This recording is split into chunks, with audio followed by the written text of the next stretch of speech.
Hola y bienvenidos a un nuevo curso de nuestro canal. En este caso vamos a hablar de Visio, otra aplicación dentro del conjunto de suites de Microsoft Office. Es una aplicación que sirve para hacer aquellas actividades donde Word o PowerPoint o Excel no tienen su fuerte, porque muchas veces necesitamos hacer diagramas tales o organigramas y hacerlo dentro de Word o de PowerPoint o de Excel no siempre resulta como uno desea. Así que en este caso pues Visio viene a solucionar el problema. Es una aplicación muy simple, muy fácil de usar y a lo largo de varios videos que vamos a hacer vamos a ver las diferentes funcionalidades que tiene. Con la orientación inicialmente podemos comenzar desde esta pantalla donde tenemos en la parte izquierda los trabajos que recién hayamos hecho y acá las plantillas con las que vamos a trabajar. Visio trae muchas plantillas que se pueden utilizar para muchos trabajos y hacerlo de manera muy rápida e intuitiva. Si no sabemos cómo comenzar, podríamos tratar de comenzar con el diagrama básico o el dibujo en blanco. Luego vamos a darnos cuenta de que no son las mejores opciones, ya que no van a prestar todas las funcionalidades que las otras plantillas sí los tienen, como son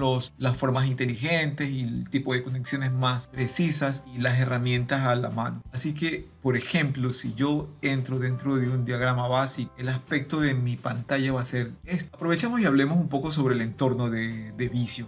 Como podemos ver, es muy similar al resto de herramientas de Office. En la parte superior tenemos las pestañas de los distintos menús. Tenemos las cintas con las opciones. En el lado izquierdo tenemos las formas, que son la parte básica y medular del programa. Y en la parte de central, el área de trabajo.